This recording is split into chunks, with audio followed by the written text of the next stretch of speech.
Berarti menurut kamu lawan Nikita ini yang sekarang agak berat? Ini agak berat karena saya tahu dia punya duit. Ya, saya tahu duitnya dari mana tapi saya nggak bisa bocorin. Ya, karena itu bukan ranah saya. Tapi kalau kalian bilang lawannya Nikita ini punya duit. Kenapa? Karena dia sepupunya teman gue. Lebih dari Nikita punya duitnya? Kan Nikita kan Iya. selama ini menggadang-gadang kalau dia orang kaya dan kuat backingan, ya kan, masuk kena hukum sedikit bisa keluar. Tapi ini duitnya lebih dari Nikita. Ya. Ini duitnya lebih dari Nikita. Kalau ya karena saya kan di entertain itu udah 12 tahun ya. Kalau artis kayaknya berapa sih? Saya udah tahu hitungannya gitu. Mau siapapun ngehalu ini ono kucur, saya udah tahu karena saya 12 tahun di dunia entertain. Saya udah tahu kalau artis itu kayaknya mentok seberapa.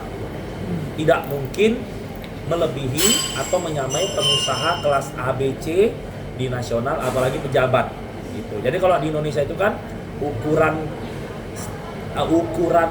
ibaratnya kasta kayanya itu pejabat, pengusaha, baru artis. Jadi kalau sekaya-kayanya artis itu dia tidak mungkin bisa menyamai pengusaha yang kelas ABC. Jadi kalau Mbak tanya lebih kaya lawannya Nikita gitu. Tapi Nikita susah? Enggak. Nikita termasuk orang mampu tingkat nasional gitu. Oke, tapi berarti secara tadi yang kamu sampaikan itu untuk Nikita bebas itu kemungkinan agak susah. Oh, susah banget. Kalau tadi Nikita cuman cuap-cuap, maki-maki orang, mencaci orang, pencemaran baik, gampang. Saya juga udah 5 kali dilaporkan urusan pencemaran baik, lolos terus kok gitu. Asal kita bisa membuktikan kalau kita kesalahannya minim atau kita tidak bersalah. Tapi kalau ini udah TPPU, pemerasan sama satu lagi pengancaman, ini agak susah karena 20 tahun, seminim-minimnya 5 tahun. Jadi ya saya berharap saudara-saudara Nikita, teman-temannya Nikita, jangan tinggalkan dia sendiri pada saat dia lagi terpuruk. Kalau bisa saudara-saudaranya ikut merangkul anak-anaknya atau membantu keuangan Nikita lah gitu.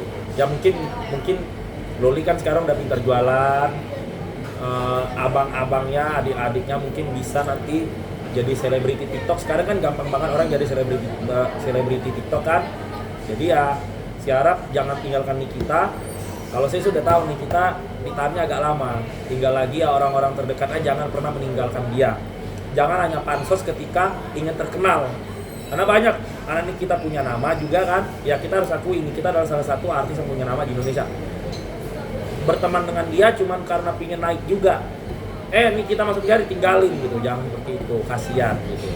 Saya sih kalau jadi teman dekatnya Nikita, saya bakal nggak ninggalin dia. Cuman saya sama Nikita itu kita komunikasi, kita ada chatting-chattingan juga, ada WhatsAppan juga, ada DM-an di Instagram, di TikTok ada juga sih sama Nikita.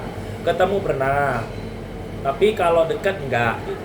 Tapi saya tetap support karena kita kan sebagai manusia, sebagai satu profesi, kita harus punya rasa empatik gitu. Selama di dalam penjara, support apa sih yang kamu udah lakukan? Saya sudah jenguk dia kan,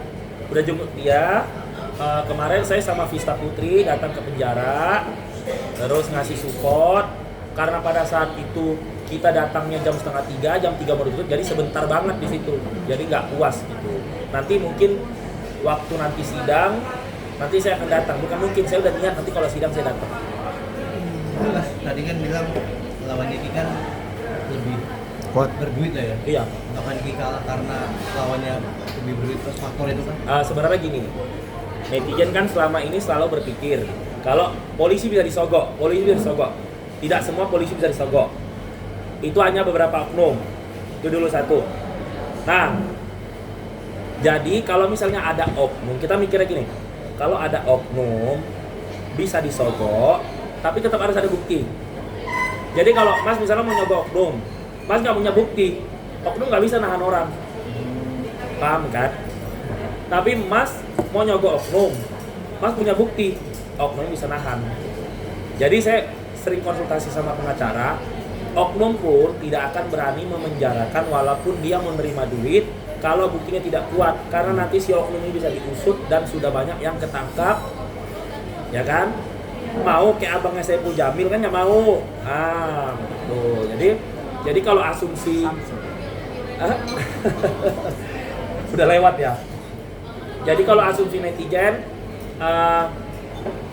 ada oknum yang memenjarakan Nikita, jangan ke situ dulu, buktinya dulu. Kalau buktinya kuat, oknum bisa disogok. Kalau buktinya tidak ada, oknum nggak bisa disogok juga, oknum nggak berani. Nanti kalau oknum masuk penjara gimana? Nah gitu. Berarti kasus ini on track mas ya, artinya udah sesuai lah. Kalau Niki udah bersalah atau gimana? Sesuai, karena Pak polisinya pun pasti takut nahan Niki kalau tidak ada buktinya. Apalagi Nikita itu cuap-cuapnya ditunggu netizen gitu. Jadi pasti polisi juga mau menjarain Niki nggak ada bukti ya mikir-mikir juga gitu. Jadi netizen jangan asal berasumsi kalau kepolisian itu negatif gitu. Kalau jangan selalu berpikir kalau polisi itu jelek. Ada juga kok, saya pernah kasus hukum nggak pakai duit jalan kok kasus sampai di penjara orangnya itu. Ada lagi? Oke. Sejauh ini mungkin melihat kasus Niki ini tadi juga sempat dikatakan bahwasannya kalau lewat dari itu kemungkinan bisa dibebaskan. Tadi kan Mas Satria bilang tidak mungkin. Ya. Ini istilahnya berbalik nih. Apakah saya yakin itu Nikita itu sampai pengadilan? Iya, karena ini penahanannya aja udah terlalu lama. Kalau ini penahanannya nggak sampai pengadilan, nggak perlu sampai selama ini udah dilepas. Nggak usah sampai ini udah hampir 3 bulan ya. Sebulannya deh dilepas. Kan dari situ aja.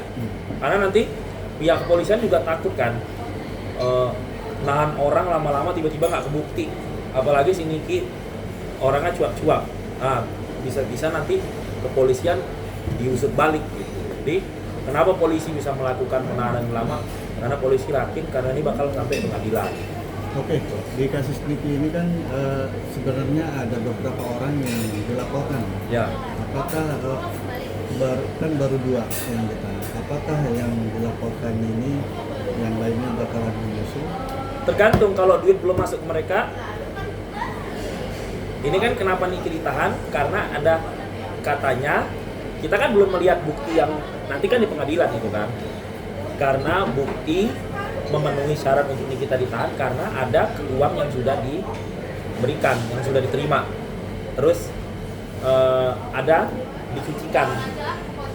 Tapi yang 2 lagi saya dengar duit belum masuk ke mereka.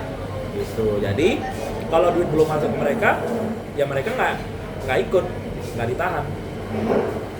Tapi kan Hanya pengancaman.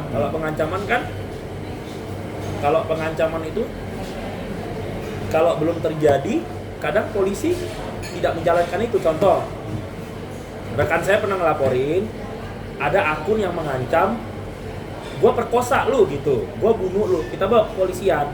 Tapi pihak kepolisian menjelaskan kalau cuma ngomong-ngomong gini doang, karena dia belum mengakui, belum melakukan, paling ini cuma main-mainan doang, ancaman bocil-bocil doang, apakah mau dilanjutkan. Jadi rekan saya berpikir lagi, nanti malas repot, ya kan, waste time, karena kan melaporkan kasus ke polisi itu bukan kita ngasih duit ke polisi, tapi kan pasti ada biaya operasional, bensin, tol, parkir, bolak-balik, kerjaan kita harus cuti dari kantor, belum lagi ada pengacara. Nah, itu yang harus dipikirkan oleh si pelapor. Jadi kadang kalau cuma ngancam doang belum tentu bisa dijalankan kasusnya, karena kadang ada saran dari kepolisian, yakin nggak dipanjangin, karena kalau dia panjangin ya kamunya juga repot gitu. Karena setahu saya duit belum masuk ke 2 orang yang belum ditahan ini gitu. Tapi ya kita tunggu aja nanti. nah, ini yang menarik kan di sini bahwasannya Mail ya. Oke. Nah, Mail ini kan ada yang beranggapan ini dugaan aja. Ada yang beranggapan kalau Mail ini terlibat juga karena disuruh oleh Nikita. Nah, itu sambung rentengnya seperti apa sih kalau menurut informasi yang Mas Satria tahu? Ya kalau yang informasi saya dengar itu kan Mail yang menerima duitnya baru dikasih ke Nikita kan. Tapi kan kita belum melihat bukti dari video itu, karena video itu masih ada di kepolisian pengadilan. Nah, apakah itu benar atau tidak nanti akan bongkar di pengadilan gitu. Tapi pengadilan pasti udah tahu itu benar atau tidak, karena itu kan syarat untuk menahan seseorang. Nah, kalau melihat langsung atau tidak, karena kita semua kan tidak ikut pada saat si Mail katanya bertemu dengan si dokter-dokter itu gitu. Karena pasti kalau udah urusan begitu pasti kan diam-diam Mas, nggak mungkin dia umumkan dulu ke media atau dia ngajak-ngajak orang, ini temenin gue ya, gue mau ini nggak mungkin. Jadi nanti ini pasti pengadilan pasti seru nih, pasti kan dibongkar. Tapi nggak tahu mereka boleh masuk ke dalam atau tidak. Karena kemarin kasus Mbak Imong paling nggak boleh masuk kan? Karena itu pengadilan agama. Oh ini boleh? Pidana. Oh pidana bisa. Oke.